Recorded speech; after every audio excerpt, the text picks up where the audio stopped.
The birth of writing and the evolution of communication. Today, a single smartphone allows people to talk with friends anytime, anywhere. But before this kind of world existed, how did people share news?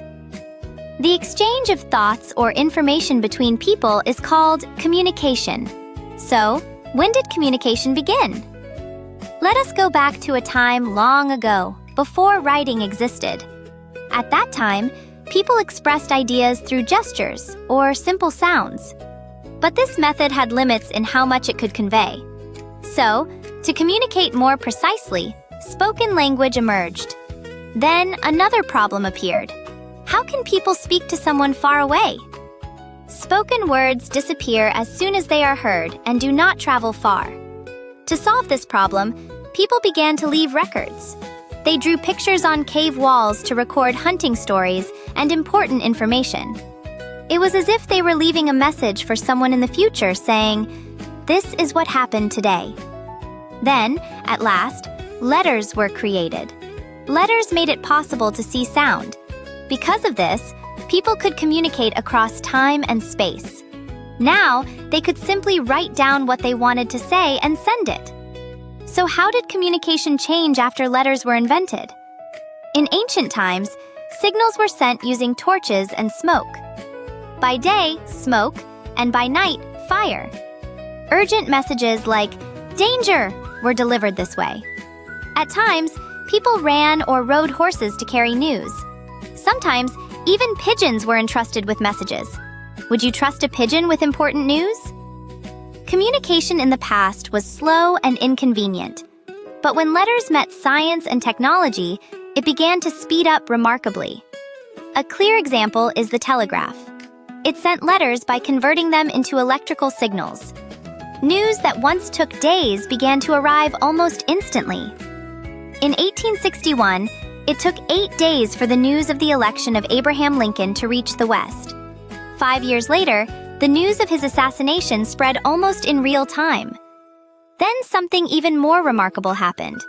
With the invention of the telephone, even the human voice could be converted into electrical signals and sent. No longer letters, but sound itself began to travel across distance.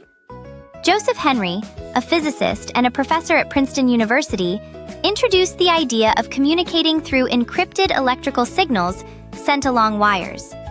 He also proposed the telegraph and designed the structure of a practical device. However, Samuel Morse, an American painter at the time, took Henry's research, secured the patent, and became wealthy through the success of the telegraph. Morse's system converted letters into electrical signals and transmitted them through wires. Later, Alexander Graham Bell invented the telephone, making it possible to convert voice into electrical signals for transmission. In 1895, Guglielmo Marconi successfully transmitted wireless signals for the first time, opening the era of wireless communication. With the rise of wireless communication, signals could be sent without wires. This led from radio and television to the smartphones used today. Here is an interesting point. No matter how advanced technology becomes, letters are used more than ever. Through messages, chats, and social media, letters are written and read dozens of times each day. Does this feel familiar in some way?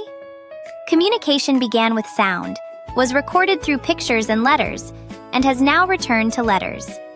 In this way, the present closely resembles the distant past of humanity.